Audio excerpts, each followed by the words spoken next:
स्वागत है आपका। मैं हूं प्रशांत चरहे। कराची में ही एक खान का अपमान हुआ है।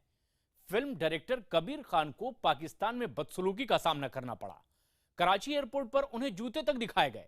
प्रदर्शनकारियों की नाराजगी उनकी फिल्म फैंटम को लेकर थी, लेकिन विरोध करने वाले पाकिस्तानी तमाम ये भूल गए कि ये वही कबीर खान हैं जिन्होंने की भारत पाकिस्तान के रिश्तों को लेकर के बजरंगी भाईजान जैसी फिल्म भी बनाई।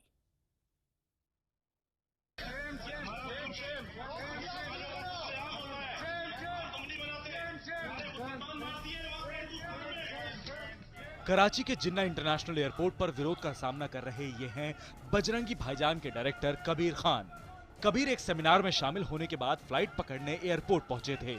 कबीर एयरपोर्ट के बाहर जैसे ही कार से उतरे, लोगों ने उन्हें घेर लिया। कुछ लोग भारत विरोधी और पाकिस्तान के समर्थन में नारे लगाने लगे।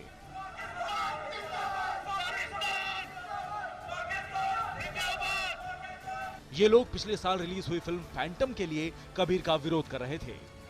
विरोध करने वालों में से कुछ ने कबीर को जूते भी दिखाए। जब तक कबीर खान एयरपोर्ट के अंदर नहीं चले गए, तब तक विरोध होता रहा। इस दौरान कुछ वीडियोस भी नजर आए।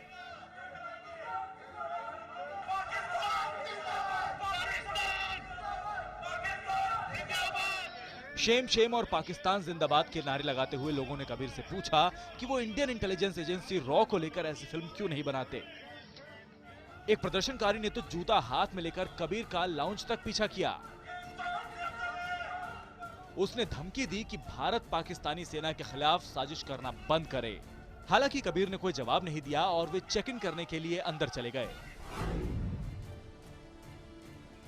गौर करने वाली बात यह कि विरोध करने वालों को कबीर खान की फैंटम तो याद रही, लेकिन ये लोग कबीर खान की फिल्म बजरंगी भाईजान को भूल गए। सलमान खान स्टारर बजरंगी भाईजान को पाकिस्तान में लोगों ने काफी पसंद किया था। इस फिल्म की कहानी 5 साल की एक पाकिस्तानी बच्ची की है जो बोल और सुन नहीं सकती। ये बच्ची भारत के एक रेलवे स्टेशन पर अपनी माँ से बिछड़ जाती है। पूरी कहानी इस बच्ची को पाकिस्तान सही सलामत पहुँचाने को लेकर है। हमारे पास पासपोर्ट नहीं है, ना वीजा, लेकिन वादा करते हैं कि अब तो हम मुन्नी को खुद उसके घर छोड़कर ही आएंगे। हालांकि जब कबीर से कराची एयरपोर्ट पर हुए विरोध के बारे में पूछा गया तो उनका कहना था कि ये तमाशा से ज्यादा कुछ नहीं है। इस पर ध्यान देने की कोई जरूरत नहीं है।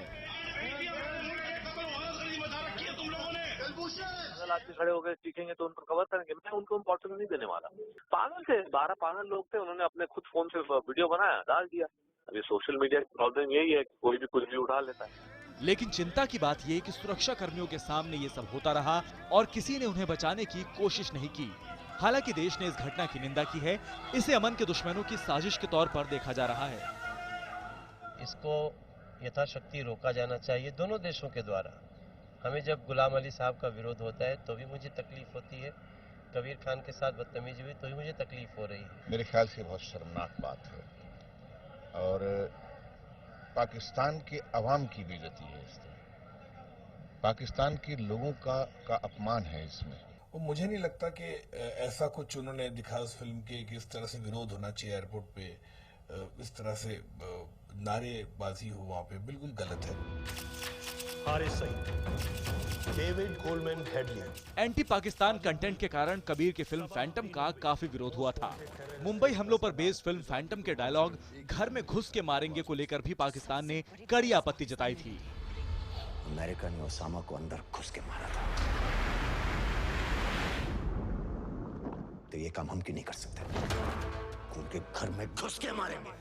लश्कर तैयबा और जमात उद दावा के चीफ हाफिज मोहम्मद सईद की पिटीशन के बाद लाहौर हाईकोर्ट ने पाकिस्तान में इसकी रिलीज पर बैन लगा दिया था। अपनी पिटीशन में हाफिज ने फिल्म को पाकिस्तान के खिलाफ प्रोपेगेंडा करार दिया था। फिल्म में एक रिटायर्ड आर्मी ऑफिसर पाकिस्तान जाकर हमले के मास्टरमाइंड को मार डालता है। मुझे उसे मारने का एक मौका मिला था जो मैं नहीं जाने दे सकता था, no matter what the cost। इस कैरेक्टर को मूवी में हाफिज सईद की तरह दिखाया गया है। दरअसल इस फिल्म में पाकिस्तान को उसके सच से सामना कराया गया था। सच कड़वा होता है, यही कड़वा सच पाकिस्तान बर्दाश्त नहीं कर पाया। उनके घर में घुस के मारेंगे। Bureau report IBN 7। महाराष्ट्र में फिर एक बार से धार्मिक जगहों पर महिलाओं के साथ होने वाले भेदभाव के खिलाफ जंग शुरू होने जा रही है, लेकिन इस बार ये जंग हिंसक भी हो सकती है। मुंबई के हाजी अली दरगाह में अब इबादत का समान हक दिलाने के लिए आंदोलन की बात भूमाता ब्रिगेड की ओर से कही गई और इस संगठन की अध्यक्ष तृप्ति देसाई को रोकने के लिए अब MIM और धार्मिक संगठन भी अब एक साथ हो गए।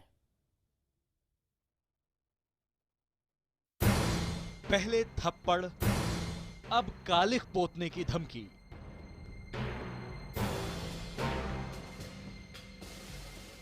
अगर MIM की चली तो देश के अनगिनत कालिख कांड में एक नया अध्याय जुड़ सकता है। तृप्ति देसाई धार्मिक स्थलों पर महिलाओं के साथ होने वाले भेदभाव के खिलाफ शुरू हुई लड़ाई की अगुआ। अथक संघर्ष के बाद महाराष्ट्र के 3 मंदिरों शनि शिंगणापुर, त्र्यंबकेश्वर मंदिर और कोल्हापुर के महालक्ष्मी मंदिर के गर्भगृह में महिलाओं को प्रवेश दिलाने के बाद अब तृप्ति देसाई गुरुवार को मुंबई के हाजी अली दरगाह की ओर कूच करने वाली हैं। हाजी दरगाह की मजार पर महिलाओं के साथ होने वाले भेदभाव के खिलाफ 28 अप्रैल को विरोध प्रदर्शन करने का ऐलान तृप्ति ने कर दिया है। लेकिन इस बार तृप्ति देसाई की राह पहले से ज्यादा मुश्किल होने वाली है, क्योंकि शिवसेना के बाद अब MIM ने भी तृप्ति देसाई को धमकी दी है। MIM नेता रफत हुसैन की दलील है कि इस्लाम में महिलाओं का मजार पर जाना हराम है, इसलिए इसका विरोध कालिख पोत कर किया जाएगा। धर्म के खिलाफ जाएंगी तो हम कालिख तो 100% उनको पोतेंगे। देसाई जी जो कानून को अपने हाथ में ले सकती हैं, तो हम क्यों नहीं ले सकते। इतना ही नहीं, रफत हुसैन ने तृप्ति पर मुस्लिम औरतों को भड़काने की कोशिश का भी आरोप लगाया है। इस्लाम के खिलाफ अगर जाके वो ये काम करती हैं तो मुझे जेल जाना, मैं चाहता हूं कि मैं जेल जाऊं, क्योंकि जब तक के ऐसे लोगों को मैं नसीहत नहीं दूंगा, ऐसे लोगों को जब तक के कालिख नहीं पोती जाएगी, इनको समझ में नहीं आएगा।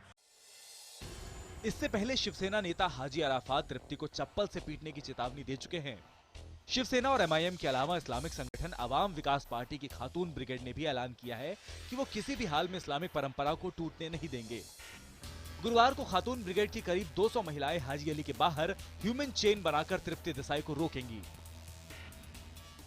हमारी औरतें उनको घुसने नहीं देगी, प्लस हमें पुलिस का पूरा फुल सपोर्ट चाहिए। हम उनको अंदर जाने नहीं देंगे, क्योंकि खुदा ना खास्ता वो लोग चले गए तो आप दूसरी औरतों को भी मौका मिलेगा अंदर जाने का, और ये हम होने नहीं देंगे। और बीजेपी तृप्ति के बचाव में आगे आई है। हिम्मत नहीं हो सकती कि एक महिला को चप्पल से मारे। सबसे पहले ये समझना जरूरी है, बयानबाजी करना एक तरफ, जब दृढ़ निष्ठा की बात की जाए तो ये एक मुद्दा है महिला के आदर सम्मान को लेके और डिस्क्रिमिनेशन को लेके, जेंडर इक्वालिटी को लेके।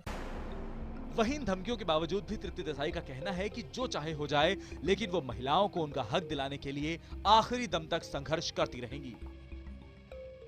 कोई भी संगठन हो, हम जो है वो संविधान ने दिया हुआ जो महिलाओं को अधिकार है उसके लिए लड़ रहे हैं। उनको अगर विरोध करना है तो उन्होंने भी इसी ढंग से विरोध करना चाहिए, ना कि ये जो बोल रहे हैं कि लॉ एंड ऑर्डर की सिचुएशन खड़ी करेंगे, कोई गलत कदम उठाएंगे। 28 अप्रैल की शाम को बड़ी संख्या में तृप्ति देसाई के साथ कई महिलाएं संगठन विरोध प्रदर्शन करेंगी। इसी दौरान MIM और खातून ब्रिगेड तृप्ति देसाई का विरोध करने वाले हैं। ऐसे में टकराव की स्थिति पैदा होने की आशंका जताई गई है। इसी आशंका के मद्देनजर पुलिस ने सुरक्षा के पुख्ता इंतजाम किए हैं। धार्मिक स्थलों पर महिलाओं के साथ होने वाले भेदभाव के खिलाफ जंग शुरू कर तृप्ति देसाई ने उम्मीद की लौ जलाई है। 3 मंदिरों में महिलाओं को उनका हक मिल चुका है, लेकिन हाजी अली की डगर उतनी आसान नहीं है। क्या भूमाता ब्रिगेड का आंदोलन यहां भी कामयाब होगा? देखना अहम होगा। कैमरामैन राजेश सापले के साथ दिनेश मौर्य, मुंबई, IBN 7। भूमाता ब्रिगेड की अध्यक्ष तृप्ति देसाई हाजी अली की दरगाह में जाने से पहले ही अब अपने पक्ष में समर्थन जुटाने में भी लगी हुई हैं। तृप्ति ने आमिर खान, सलमान खान और शाहरुख खान से भी समर्थन की अपील की है। साथ ही साथ उन्होंने ये भी कहा है कि दरगाह में महिलाओं के जाने पर तीनों खान अभिनेता अपनी स्थिति स्पष्ट करें। और ऐसे में अब ये एक बड़ी बात भी कि DU में आखिर पढ़ाई जा रही भारत के स्वतंत्रता संघर्ष की कहानी और उसकी किताब में भगत सिंह और उनके साथियों को क्रांतिकारी आतंकवादी बताए जाने पर हंगामा अब खड़ा हो चुका है। और भगत सिंह के साथ आतंकवादी शब्द जोड़ने पर उनके परिवार समेत तमाम राजनीतिक दलों ने भी इसकी कड़ी आलोचना की है।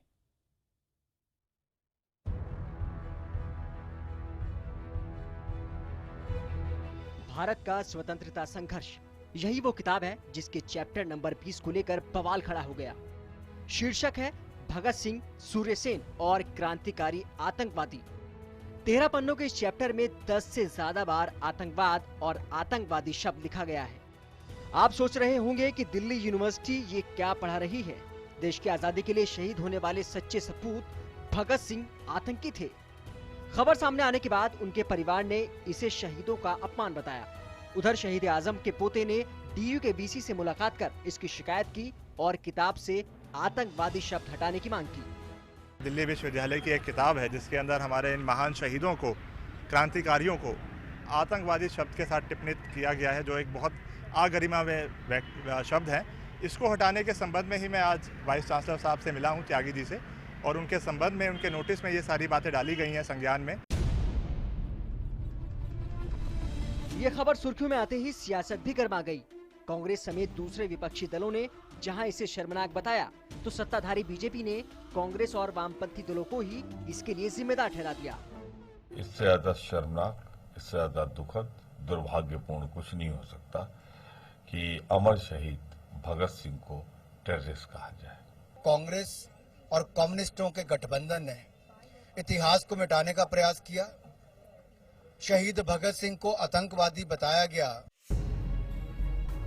भगत सिंह के नाम के साथ आतंकवाद शब्द जोड़ने से DU के छात्र भी नाराज हैं।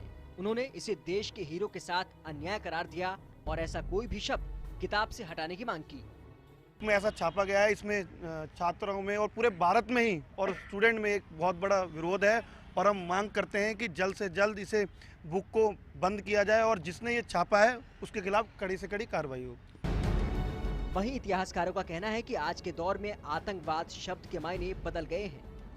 आतंकवाद की परिभाषा बदल गई है, आतंकवाद का कॉन्टेक्स्ट भी बदल गया और ग्लोबल लेवल पर जो आतंकवाद को जिस तरह देखा जाता है उसमें भगत सिंह के नाम के साथ आतंकवादी जोड़ना जाहिर है कि किसी को अच्छा नहीं लगेगा। ये किताब जाने माने इतिहासकार बिपिन चंद्र, मृदुला मुखर्जी, आदित्य मुखर्जी, KN पनिकर और सुचेता महाजन ने मिलकर लिखी है। हालांकि भगत सिंह से जुड़ा अध्याय बिपिन चंद्र ने लिखा है। इस किताब का पहला संस्करण इंग्लिश में 1989 में प्रकाशित हुआ था। बाद में दिल्ली यूनिवर्सिटी ने इसका पहला हिंदी संस्करण प्रकाशित किया।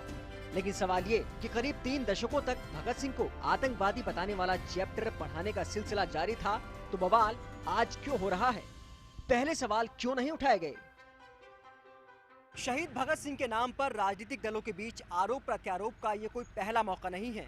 इससे पहले भी भगत सिंह के नाम पर राजनीति होती रही है। लेकिन इस सब के बीच अब ये देखना होगा कि इस किताब से आतंकवादी शब्द कब तक हटाया जाता है। कैमरामैन करम सिंह के साथ Javed Akhtar, Delhi, IBN 7। Odd even फॉर्मूले को लेकर दिल्ली सरकार जोर शोर से प्रचार और उसको समर्थन जुटाने में लगी हुई है, तो विपक्षी विरोध भी कर रहे हैं। आपको दिखाते हैं ऑड इवन को लेकर बीजेपी सांसदों का ये अंदाजे मुखालफत।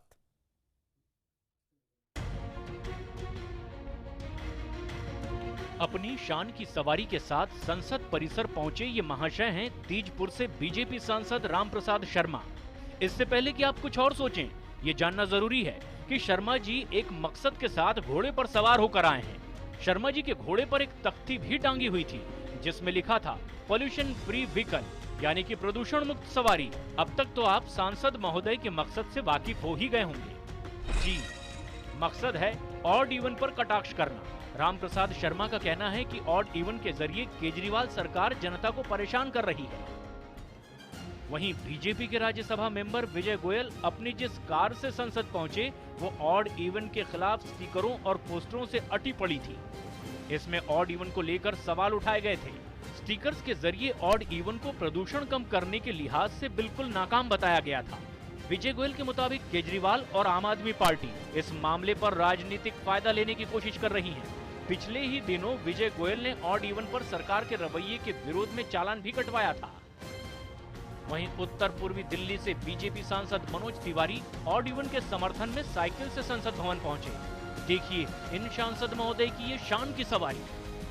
Bureau report, IBN 7। देश दिन भर में फिलहाल इतना ही।